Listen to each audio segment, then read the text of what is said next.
So today we're going to be talking about eco-friendly practices in the garden. And what that means is we're working with Mother Nature. Over the years, we seem to have gotten kind of further away from the way nature actually wants to work, and we tried to do our own things. So we want to talk about a couple practices that you can apply right into your garden, just to be more eco-friendly, to conserve nature, to attract those birds and butterflies and bees back into your yard. And I've come across a reading that is a conversation between God and St. Francis, and it really puts the point across. So I'm just going to read some of it here for you. God starts out by saying, "St. Francis, you know all about gardens and nature. What in the world is going on down there? What happened to the dandelions, the violets, the thistles, and the stuff I started eons ago? I had the perfect no maintenance garden plan. Those plants grow in any type of soil, withstand drought, and multiply with abandon. The nectar from the long-lasting blossoms attract butterflies, honeybees, and flocks of songbirds. I expected to see a vast garden of colors by now, but all I see are these green rectangles." St. Francis replied, "It's the tribes that settled in there, Lord, the suburbanites. They started calling your flowers weeds, and went to great lengths to kill them and replace them with grass." "Grass, but it's so boring. It's not colorful, it doesn't attract butterflies, birds, and bees, only grubs and sod webworms. It's temperamental with temperatures. Do these suburbanites really want all that grass growing there?" St. Francis says, "Apparently so, Lord. They go to great pains to grow it and to keep it green. They begin each spring by fertilizing the grass and then poisoning all other plants that crop up in the lawn." God says, "The spring rains and warm weather probably makes the grass grow really fast. That must make the suburbanites happy." "Apparently not, Lord. As soon as it grows a little, they cut it sometimes twice a week." "They cut it? Do they bale it and feed it to their animals?" "Not exactly, Lord. Most of them rake it up and put it into bags." "They bag it? Why, is it a cash crop? Do they sell it?" "No, sir, just the opposite. They pay to throw it away." "Now let me get this straight. They fertilize grass so it will grow. And when it does grow, they cut it off and they pay to throw it away." "Yes, sir." "These suburbanites must be relieved in summer when we cut back on the rain and turn up the heat. That surely will slow down the growth of the grass and save them a lot of work." "You're not going to believe this one, Lord. When the grass stops growing so fast, they drag out hoses and pay more money to water it, so they can continue to mow it and pay to get rid of it." God said, "That's nonsense. At least they kept some trees. That was a sheer stroke of genius, if I do say so myself. The trees grow leaves in the spring to provide beauty and shade in the summer. In the autumn, they fall to the ground and form a natural blanket to keep moisture in the soil and protect the tree and shrub roots. Plus, as they rot, they form compost to enhance the soil. It's the natural circle of life." St. Francis said, "You better sit down, Lord. The suburbanites have drawn a new circle. As soon as the leaves fall, they rake them up into great piles, and they pay to have them hauled away." God, "No, what do they do to protect the shrub and tree roots in the winter and keep the soil moist and loose?" "Well, after throwing away the leaves, they go out and buy something which they call mulch. They haul it home and spread it around in those places where the leaves once were." "Where do they get this mulch?" "They cut down the trees and grind them up to make the mulch." "Enough," God said. "I don't want to think about this anymore. St. Catherine's, you're in charge of the arts. What movie have you scheduled for tonight?" St. Catherine said, "Dumb and Dumber, Lord. It's a real stupid movie about—" "Oh, never mind. I think I just heard the whole story from St. Francis." So I think that just really illustrates kind of our thinking needs to change when we're gardening. I just watched a webinar this week. An entomologist from Pennsylvania was talking, and he talked about how humans and nature can't coexist. Wherever humans come in on the scene, we tend to ruin nature. But really, it's the only option that we have. We have to work with Mother Nature, or we'll lose the songbirds, we'll lose the honeybees and the butterflies. And we've all heard the statistics recently that, if honeybees disappeared or bees disappeared from the earth, we could only survive a couple years without them. And so we really need to be working hand in hand with Mother Nature. So there's 3 ways I'm going to talk about today that we'll talk about how you can implement this in your own yard. And the one thing that you've probably been reading a lot about is the use of native plants in your garden. And I know that it scares some people when they think about putting native plants in. They think, oh, my garden's going to become overgrown, and everything's going to be aggressive, and it's going to be hard to control. But it really doesn't have to be. And there's many benefits of putting native plants into the garden. And the one is that native plants require a lot less fertilizer than what our other plants do. Most native plants have a real deep root system, and so they're in search for those nutrients in the soil. And it just seems they don't need to be always fertilized to keep going and keep being healthy. And when you think about how much we fertilize our lawns and that, in Canada, this was just before the pesticide ban, they said nationally over 70 million pounds of pesticides are applied to our lawns each year. Pesticides run off the lawns and contaminate rivers and lakes.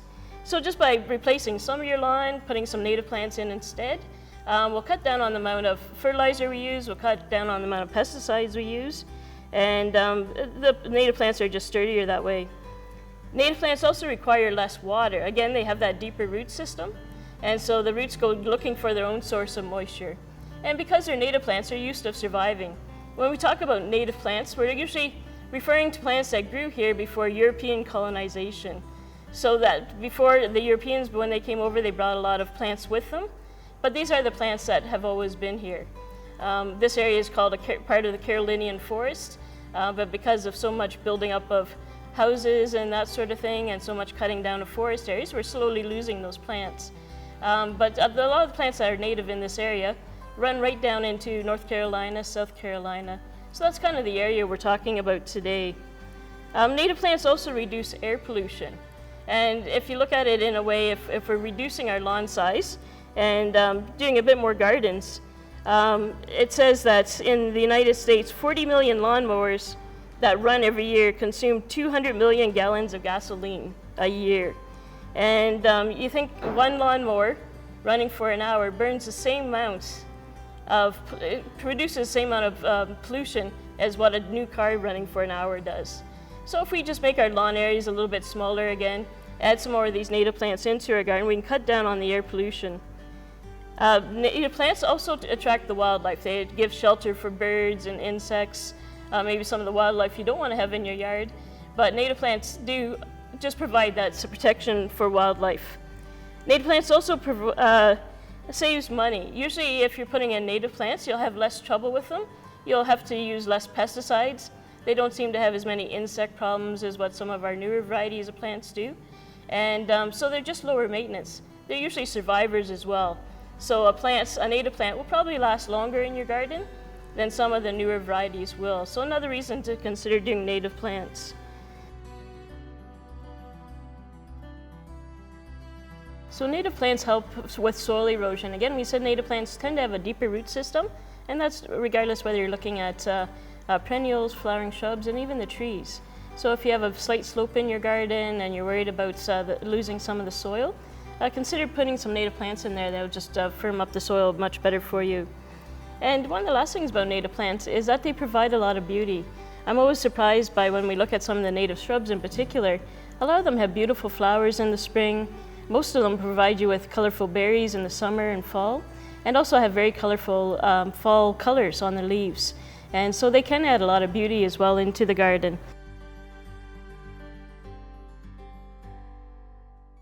Just to name a few of the plants that we've been referring to in perennials, just some of the more common native ones, and probably a lot of these you have in your garden already: coneflowers, bee balm, black-eyed Susans, Joe Pye weeds, the butterfly weeds that the monarch caterpillars love, the helenium or sneezeweed, lobelia that has nice red spiked flowers on in the summer months. In the shrubs, there's stuff like high bush cranberry that has nice white flowers with clusters of red berries in the fall, winterberry that has red or yellow berries in the wintertime. Carolina allspice has a very unusual flower, serviceberry, and summersweet is a nice fragrant summer blooming shrub. And all these ones have the flowers, they have the berries, they have the good fall color. So they're not just attracting wildlife and that into your garden, but they're also adding beauty into your garden at the same time. It's amazing when you start to think about how everything in nature works together. Most of us know that the bee population has gone down for several reasons. One of them is the use of pesticides, also just the dwindling down of native areas with more building and that going on. To look at the bee population going down, most of us just think of honeybees and maybe bumblebees, and then we start thinking of the bad wasps and hornets and that sort of thing. But just in the bees themselves, there's over 400 varieties of bees in Ontario alone, and we don't really consider that. Even this early on, we're not seeing the honeybees at work, but what we're seeing is the leafcutter bees at work, and they're already pollinating the fruit trees. It says that of the mason bees, 250 mason bees can pollinate an acre of fruit trees, where it would take 10,000 honeybees to do the same area. So there's so many bees in that we're not even aware of, that they're not swarming type of bees, they don't form hives, they're solitary bees is what they call them, and they're very beneficial, and we need to be attracting them. Even when we look at songbirds, most people, if you're a birder, you know that you're seeing fewer and fewer songbirds around. And in Ontario, we're supposed to have over 500 species of songbirds. But in the last 40 years, we've dropped about 30% in the number of songbirds that we have. And some of that reason is due with the butterflies as well, is that most of the songbirds, they feed their young with caterpillars. And if we're raking up the leaves like we talked about in that little scenario, and getting rid of them in the fall and that's where the caterpillars are overwintering, is in all that leaf debris in your garden. So it's better to wait till spring, wait till things start warming up, and those caterpillars then have a chance of surviving the winter. If the plants aren't there to attract the caterpillars and the butterflies, like the milkweed that we know for the monarchs, then the caterpillars aren't present. If the caterpillars aren't present, the songbirds don't have anything to feed their young. And you just see how everything blends in together and works together.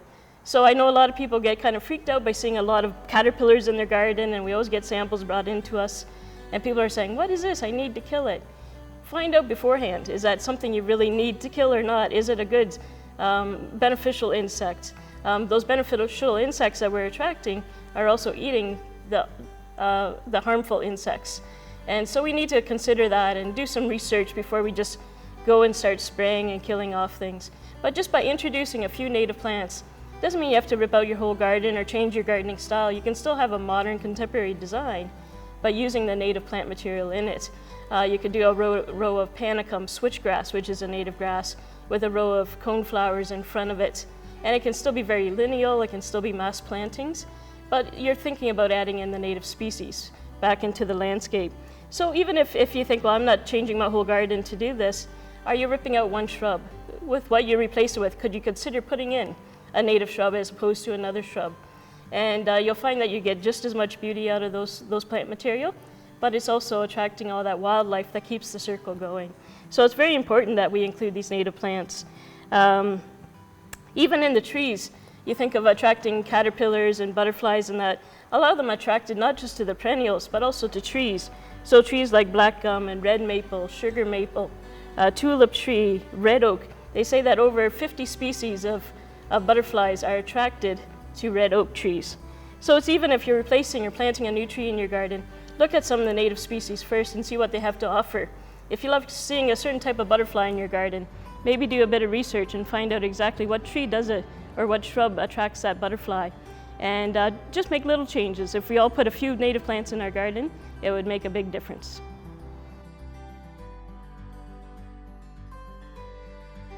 We've been talking about adding native plants into your garden, and sometimes we refer to some plants as nativars. They're actually cultivars of native parents.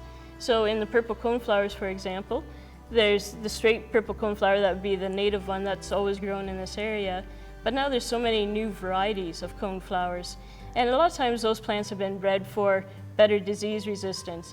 One I'm thinking of is bee balm, Monarda, and a lot of the old varieties always got powdery mildew on them. A lot of the new varieties are now resistant to mildew. And they still have the same flower. They'll still attract the pollinators the same way, the butterflies, the birds, the hummingbirds. So sometimes look for cultivars, newer varieties of those native varieties. I still consider them native. They still have all the same qualities, even with your black-eyed Susans and then having the nice seed heads. There's some varieties that bloom longer and shorter growing so they don't fall over as often. But they still attract the goldfinches in the wintertime if you leave the seed heads there. So there's a lot of newer varieties, so not true natives, but they're offspring of native plants that will still attract all the pollinators. So always be looking and asking the consultant when you come in, is there any new varieties? Maybe there's a dwarf form of bee balm that would fit better into my area than a 2-3 foot plant. So consider looking at some of the varieties, the newer varieties out, and include those in your garden as well.